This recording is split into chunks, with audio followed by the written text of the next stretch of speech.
ውሽጥኻ ዘለኻ ህይወት ንዓኻ ይምጥንን እዩ ካብዚ ትነብሮ ዘለኻ ብዝበለጸ ካልእ ምንባር ክትነብር ትኽእል ኢኻ እንዳበለካ እንከሎ ብሰንኪ ናይ ካልኦት ሰባት ሓሳባትን ርእይቶን ድምፂ ውሽጥኻ ቀቢርካ ትመላለሰሉ ግዜ ኣጋጢሙካ ዶ ይፈልጥ?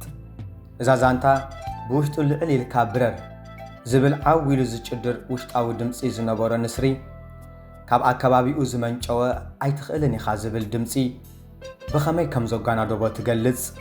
ኣብ መወዳእታ ካብዚ እንመሃሮ ብሉፅ ዝኾነ ቁም ነገር ዝብል ሒዘልኩም ቀሪብ ኣለኹ። ክሳብ መወዳእታ እንተ ደኣ ተኸታተልኩምዋ ብዙሕ ትምህርቲ ከም ትቐስሙላ ኣይጠራጠርን እየ። ፍትዋት ናይ ኩለንታዊ ለውጢ ቤተሰብ ከመይ ቀኒኹም ከምቲ ልሙድ ምሳኹም ዘለኹ ሓውኹም ዓወት እየ።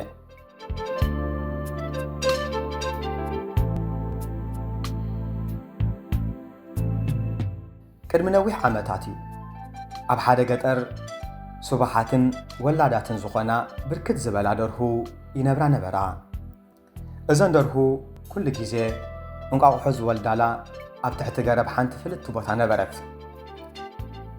ካብ ዕለታት ሓደ መዓልቲ ካብ ጨናፍር ናይታ ገረብ ሓንቲ እንቋቑሖ ንስሪ ናብታ ናይ ደርሁ ሰፈር ትወድቕ እሞ ከይተሰብረት ምስቲ ነይተን ደርሁ እንቋቑሖ ትሕወስ። ግዚኡ ምስ በጽሐ ነይተን ደርሁ እንቋቑሖ ክጫጭሓ ብጀመረሉ እዋን እታ ናይ ንስሪ እንቋቑሖ እውን ምስኡ ተጫጭሐት። እቲ ንስሪ ነተን ኣብ ከባቢኡ ዝነበራ ናይ ደርሆ ጨቓውት እንዳረኣየ ምስአን ክምእርርን ክውዕልን ክሓድርን ጀመረ። ከም ደርሆ ይንቁ፣ ከም ደርሆ ይጓዓዝ፣ ከም ደርሆ እውን ይሓስብ። ንእሽተይ ካብ ምንፋር ሓሊፉ ልዕል ኢሉ ክነፍር ፍጹም ሓሲቦ ይፈልጥን። ምኽንያቱ እተን ክዕዘበን ዝውዕል ኣብ ከባቢኡ ዘለዋ ደርሁ ልዕል ኢለን ክነፍራ ስለ ዝረኣየን። ከምዚ ኢሉ እንዳነበረ እንከሎ ካብ ዕለታት ሓደ መዓልቲ ንሱ ኣብ ምድሪ ኮይኑ ንላዕሊ ኣንቃዒሩ ኣብ ዝተመልከተሉ እዋን ኣብቲ ብሩህ ሰማያዊ ጠፈረ ሰማይ ንምርኣዩ ዘብህግ ንስሪ ሰለል እንዳበለ ክበሪ ተዓዘበ።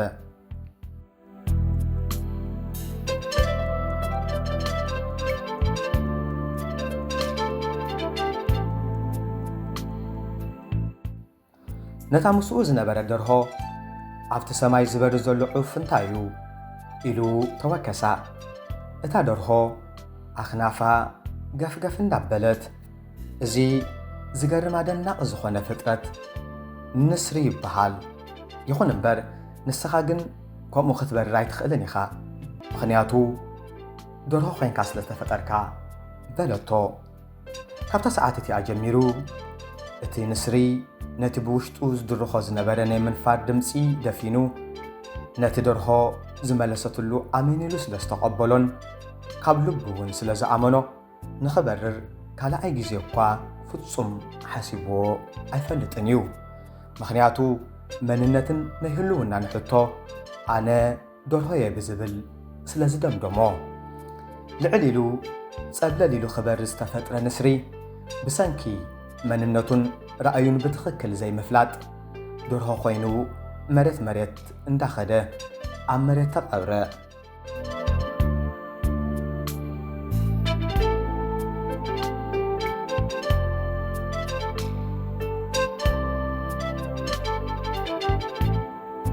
ኣብዚ ንምሃሮ ቁም ነገር መን ምዃንካን ተልእኾኻን ናይ ህልውና ዕላማኻን ብዝግባእ ክትፈልጥን ክትርዳእን ብዛዕባኡ ግዜ ሂብካ ክትሓስብን ከተሰላስልን እንተዘይክኢልካ ብመንነታዊ ቀውሲ ተጠቂዕካ ናይ ምንባር ጣዕምኻ ከም ዝብረዝ ኢና ንዕዘብ።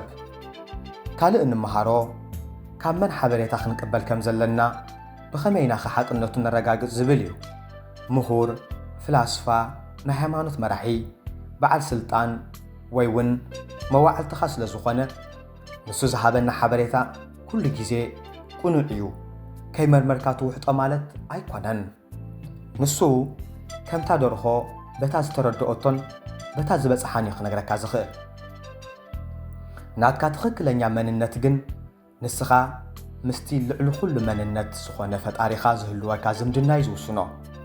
ምኽንያቱ ካብ ዘይምህላው ናብ ምህላው ዘምፀካ እቲ እንኮ ናይ ኩሉ መንነትን ናይ ኩሉ ህልውናን ምንጪ ልዕሊ ኣእምሮን ልዕሊ ፍልስፍናን ቋንቋን ወናኒ ልዑል ጥበብ ዝኾነ ንሱ በይኑ ፈጣሪ ስለ ዝኾነ ብተወሳኺ እውን ዓቕምታትናን ውሽጣዊ ተፈጥራዊ ጸጋታትናን ክእለታትናን ብዝግባእ ከነለልዮምን ክንጥቀመሎምን እንተዘይክኢልና ናብ ዝበረኸ ህይወት ክንጓዓዝ ልዕል ኢልና ክንበርር ኣይንኽእልን ኢና እግዚኣብሔር ክንመስል ዝግባኣና ደርሆ ኮይንና ንእስና ደቂቕና ተውህቦታትናን ፍሉይ ዝኾነ ክእለታትናን ከይተጠቀምናሉ ናብ መቓብር ከም ንወርድ ኢና ንምሃር ዝበዝሑ ደቂ ሰባት ምስቲ ገበታ ጸጋታቶምን ተውህቦታቶምን ከምኡውን ምስ ሕልምታቶምን ራእይታቶምን ውሽጣዊ ድምፆም ቀቢሮም እዮም ናብ መቓብር ዝኣትዉ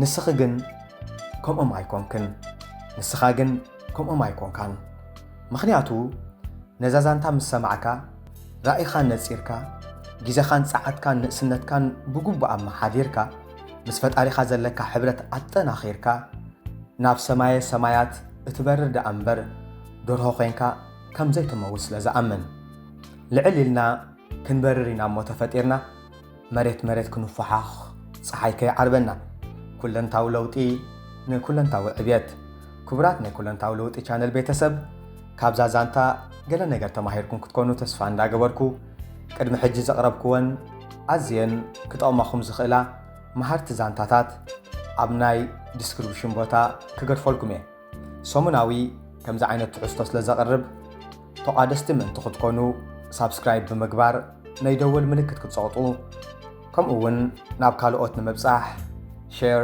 ላይክ ኮመንት ክትፅሕፉለይ ብትሕትና ይሓትት ኣዝየ ዘኽብረኩም ኣብ ዝቕፅል ብኻልእ ክሳብ ንራኸብ ሰናይ ዘበለ ኩሉ ንዓኹም